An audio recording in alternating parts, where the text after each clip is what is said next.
Hey peoples, this is another movie review of the movie For Love or Money. As always, I want to say thank you for listening, it really means a lot to me. And on to the review.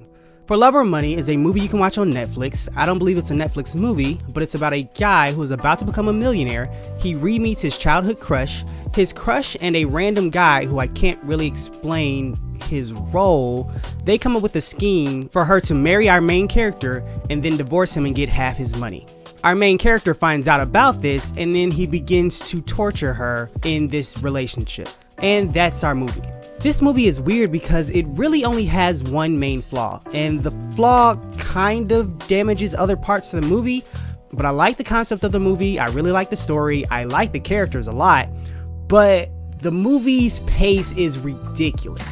The runtime for the movie is 1 hour and 35 minutes, so about maybe 5 to 7 minutes of that is credits, so maybe 125, 130 at most. And I think the movie would have benefited if it was just 10 to 15 minutes longer, because there are chunks of the movie that seem to be taken out and this movie just goes and goes.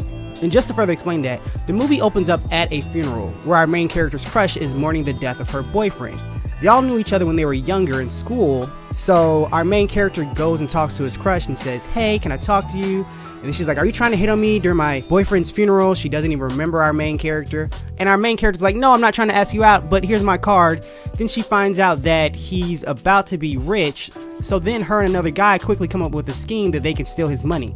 So the movie skips to that where she asks him out. They show maybe 2-3 minutes of the date and it goes horribly, but she still kisses him. And then it gives us a montage of them together and then moving in and everything like that. Then one day our main character reads a text from his girlfriend's phone and it talks about the scheme of stealing his money, and then he begins to torture her.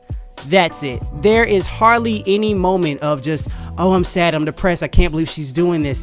It's just, he straight starts torturing her. And then we get a montage of that. And even when it's not a montage, it's still done quickly. For instance, he takes her camping. She's a very prissy girl, she doesn't like camping. So you think, oh, hijinks are gonna happen while they're camping.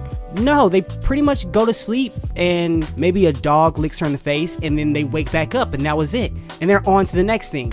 The story is interesting and it is entertaining and the characters are likable. It's just that the movie moves at such a rapid pace that it doesn't even give time for its own jokes to work. So I assume that they just paced the movie wrong and they didn't have time to film everything.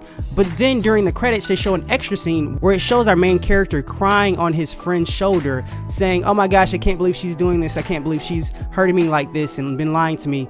So I was like, that scene should have been in the movie. Why was that scene in the movie? So it makes it feel like they filmed everything that they needed to film and then they just took out certain parts and just streamlined the movie for some reason. I don't know if they had a time limit, whoever was working on the production, I have no idea. But they should have put all those scenes back into the movie to just fill the holes and gaps in this movie, because that's the only problem. Everything else works great. I will suggest watching this because it is a quick watch and it is humorous enough, but just know you won't be fully fulfilled by the end. But anyway, that's all. Please do me a favor, like, thumbs up, subscribe, retweet, heart, comment, all those things. I really appreciate it. I hope you guys have a great day. God bless. I'll talk to you tomorrow.